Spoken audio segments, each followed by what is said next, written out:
Welcome class, this is Dr. Palmer. This is video 2.2. We're looking at the Constitution, and in the last video we were looking at the origins of the Constitution, the ideas behind the American Revolution, why the Articles of Confederation failed. We described also a little bit the economic background of the delegates to the Constitutional Convention and how that background kind of shaped their core ideas. Today we're going to look at we're going to explain the Madisonian System and how it addressed the dilemma of reconciling majority rule with the protection of minority interests. We're also going to contrast the Federalists and Anti-Federalists in terms of their background and their positions on regarding government. We're going to explain the various routes to formal amendment and how the Constitution changes informally as well. And we're going to explain the Constitution, how it establishes a majoritarian democracy, and how it also limits the scope of government. The founders believed that human nature was self-interested and that inequalities of wealth were the principal source of political conflict. They also believed that protecting private property was a key purpose of government. Their experience with state governments under the Articles of Confederation reinforced their view that democracy was a threat to property. Thus, the delegates were faced with the dilemma of reconciling economic inequality with political freedom. Madison and his colleagues feared both majority and minority factions. To thwart tyranny of the majority, Madison believed it was essential to keep most of the government beyond their power. Under Madison's plan, voters' electoral influence was limited and mostly indirect. Only the House of Representatives was to be directly elected. Senators were to be elected by state legislatures. This was modified in the 17th Amendment in 1913. Also, to make sure that power remained with the elite, presidents were to be indirectly elected by an electoral college, and judges were to be appointed by the president. The Madisonian plan also provided for a system of separation of powers, in which each of the three branches of government would be relatively independent so that no single branch could control the others.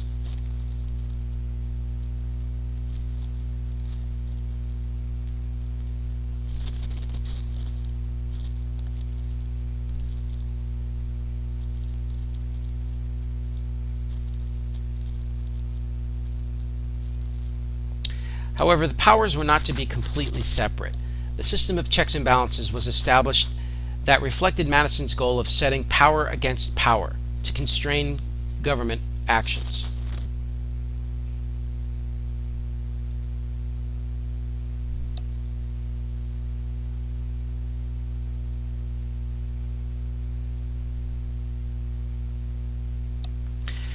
The framers of the Constitution did not favor a direct democracy. They chose a republic, a system based on the consent of the governed in which power is exercised by representatives of the public. This deliberate democracy established an elaborate decision-making process. The systems of checks and balances and separation of powers has a conservative bias because it favors the status quo. That is, people desiring change must usually have a sizable majority rather than a simple majority. On the 109th day of the meetings, the final version of the Constitution was read aloud. The states voted yes, and none voted no. But South Carolina's delegates were divided. After signing the document, the members adjourned to a tavern. The experience of the last few hours, when conflict intermingled with consensus, reminded them that implementing this new document would not be easy.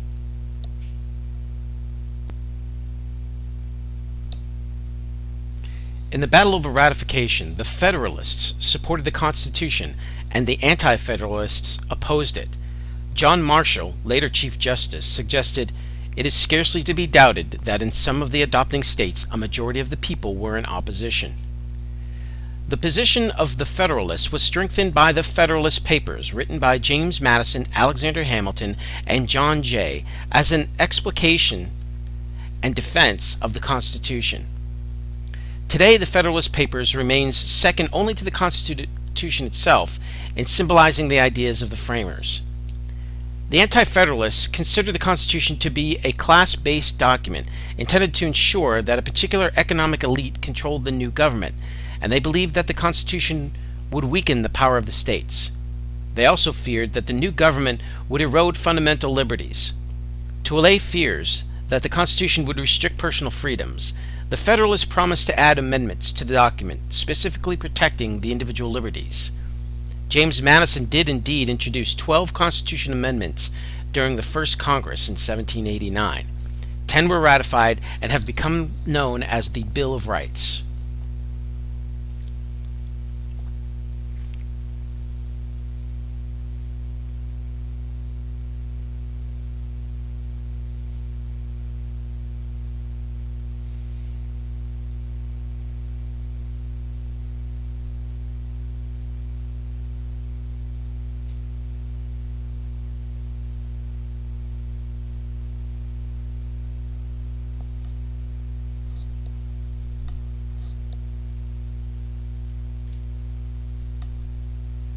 The Constitution itself provided for ratification by special state conventions and required that 9 states approve the document before it could be implemented.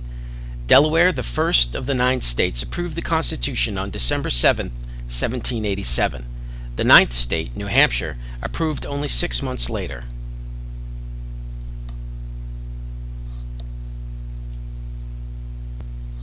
Changing the Constitution.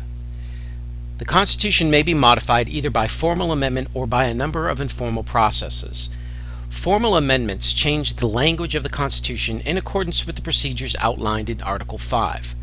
The Constitution may be informally amended in a variety of ways, such as through judicial interpretation or through custom and political practice. Political scientists often refer to the unwritten Constitution, an unwritten body of tradition, practice, and procedure that, when altered, may change the spirit of the Constitution.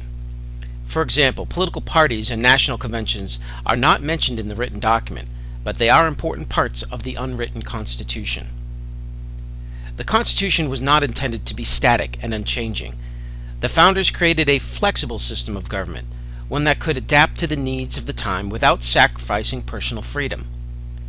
The brevity of the Constitution also contributes to its flexibility.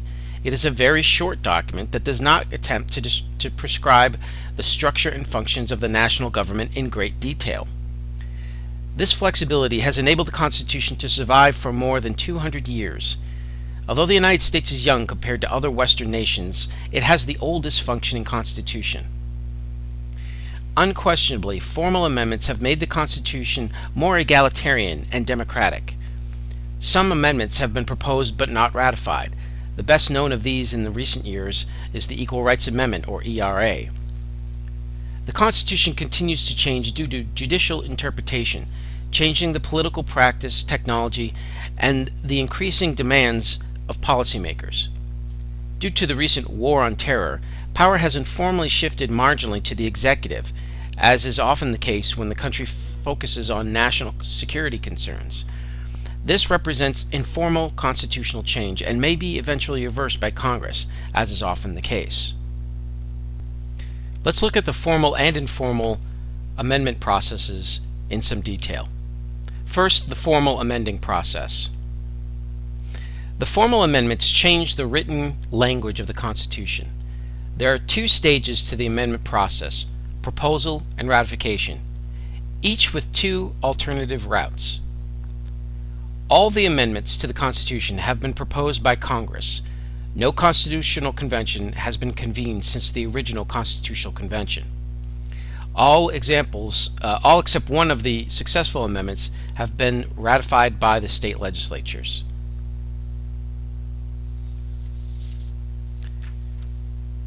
Effects of formal amendment. Formal amendments have made the Constitution more egalitarian and democratic. The emphasis on economic issues in the original document is now balanced by amendments that stress equality and increase the ability of a popular majority to affect government. The most important effect has been to expand liberty and equality in America. Some amendments have been proposed but not ratified, and the best known, as we mentioned before, is the Equal Rights Amendment.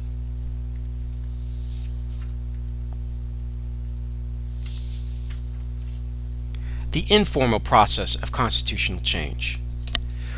One of the informal processes of constitutional change is judicial interpretation. Judicial interpretation can profoundly affect how the Constitution is understood.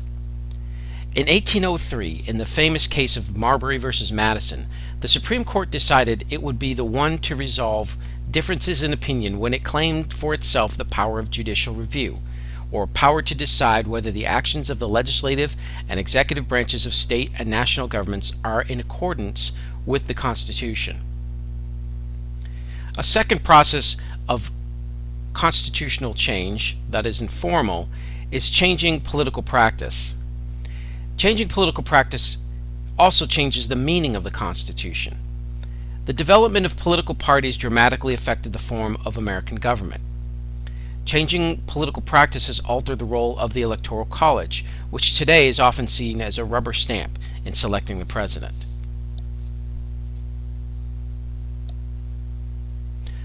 Another impact of the informal process of constitutional change is technology. The Constitution has been greatly changed by the advent of technology.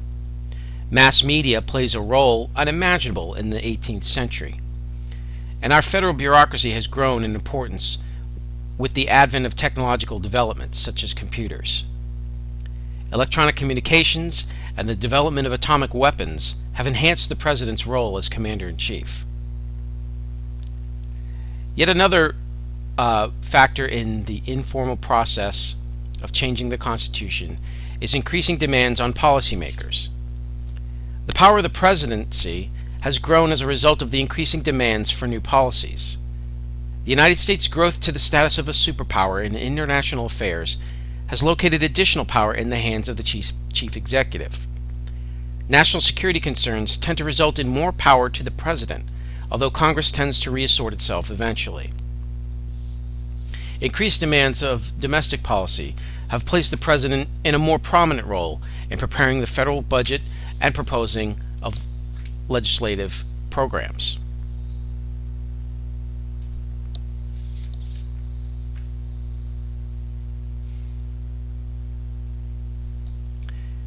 The United States has the oldest functioning constitution in existence today. The framers of the Constitution created a flexible system of government that could adapt to the needs of the times without sacrificing personal freedoms. Even with 27 amendments, the Constitution is a very short document because it does not prescribe the structure and functioning of the national government in detail.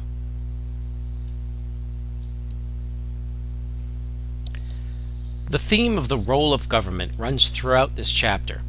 This section examines the Constitution in terms of the theme of democracy and looks at the impact of the Constitution on policy making. The Constitution created a republic, or a representative form of democracy, modeled after the Lockean tradition of limited government. One of the central themes of American history is the gradual democratization of the Constitution. While 18th century upper-class society feared and despised democratic government, today few people would share the founders' fear of democracy. The system of separation of powers and checks and balances established by the Constitution allow almost all groups some place in the political system where their demands for public policy can be heard. Because many institutions share power, a group can usually find at least one sympathetic ear. These systems also promote the politics of bargaining, compromise, and playing one institution against another, to such an extent that some scholars have even suggested that there is so much checking that effective government is almost impossible.